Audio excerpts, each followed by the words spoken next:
kan soyayya amsa na barbulayi,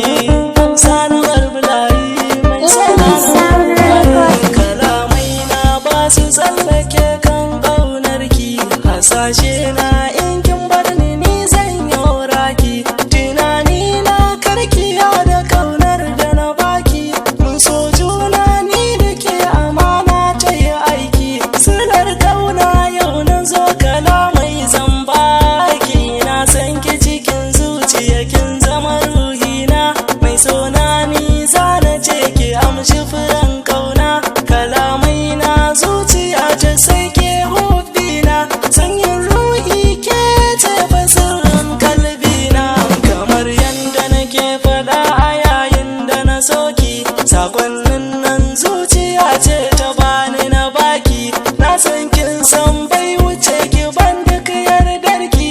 idan ke na tana a zuci sai na shiga shauki, ina nan da nufin na ganki ko domin kaina, idan kin yarje zuma ta san ki ta amfana, muradina sai da san ki zan gano kauna, surutan da nake a kanki so ne ya zuma ni, ina san ki kina so na karda ki guje ni, idan ba ke babu ni ina ne za ganni, ina so na ji firar ki tana sani sukuni, ina jin daɗi a ce da ni ne kika zauna, ina san ki kina so na mi zancen kauna, firar da muka yi ni da ke bannan sirrina, ina san ki da murmushi kalaman ki da tsari, ko da na yi kunci firar ki na sani sururi, komai zafi farcin ki na sana ji ɗari, sai na barkar ma idan na kalle ki a tsari, ina so ki sani ke ce linzamin raina, ko bayan murna ke ce muradin burina, kamar ni